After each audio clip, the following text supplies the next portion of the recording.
From across the nation and around the world, for Pacifica Headlines, I'm Jesse Lent.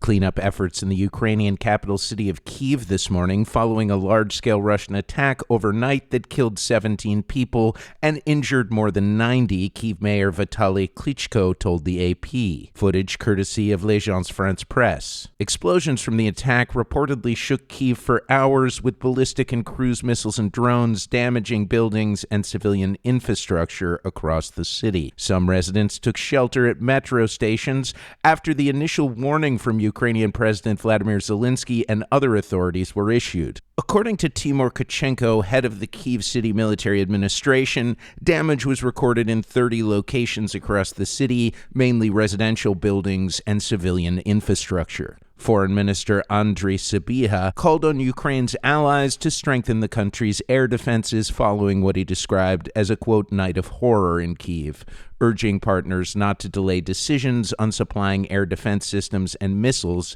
in a post on X. Sybiha wrote that the death toll after the attack may rise as the rescue teams continue their work. Russian officials described the attacks as retaliation for Ukrainian strikes on oil facilities. Russian bombings of Kyiv have increased in recent weeks, while Ukraine's strategy of using long-range drones to target Russian military sites and energy facilities has caused fuel shortages and disrupted supply lines across Russia. The Pakistani Foreign Ministry, whose mediators met with U.S. and Iranian officials in Doha this week, along with Qatari mediators, released a statement today that the indirect talks with Iranian and U.S. delegations in Doha have been concluded, quote, with positive progress made on issues related to aspects of the Islamabad Memorandum of Understanding. The statement added that both sides had agreed to continue peace talks following this weekend's funeral processions for former Iranian Supreme Leader Ayatollah Ali Khamenei. The website tanktrackers.com claims the ship that Iranian media reported yesterday had run aground in the Strait of Hormuz after using a, quote, U.S.-suggested route has actually been stuck in the same spot since March. Al Jazeera reports that Israeli attacks on southern Lebanon have continued despite officials from Israel and Lebanon signing a framework agreement to end hostilities last week in Washington, D.C.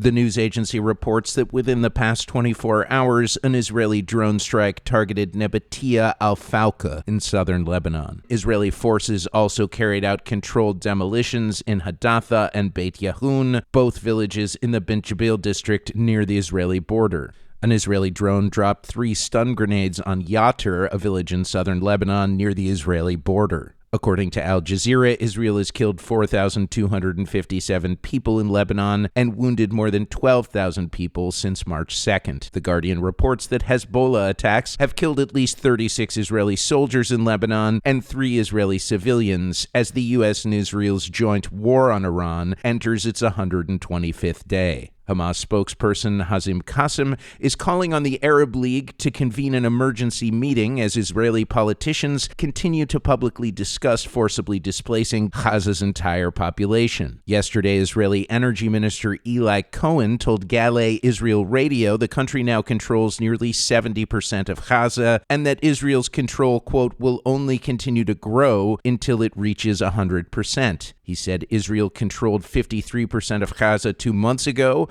about 60% a month ago, and that figure is, quote, close to 70% today. Qasem said Israel's expansionist actions target not only the Palestinian people, but also other Arab nations, particularly Egypt. I went to Boeing, I said, who has the best one? They said, Qatar. There's never been a plane like it. Frankly, we couldn't build a plane like this because we wouldn't be willing to spend the kind of money necessary. They spent top dollars. President Donald Trump responds to a reporter's question just before taking his maiden voyage on a new Air Force One, a retrofitted Boeing 747-800 worth $400 million that was a gift to the president by the government of Qatar, raising ethical concerns.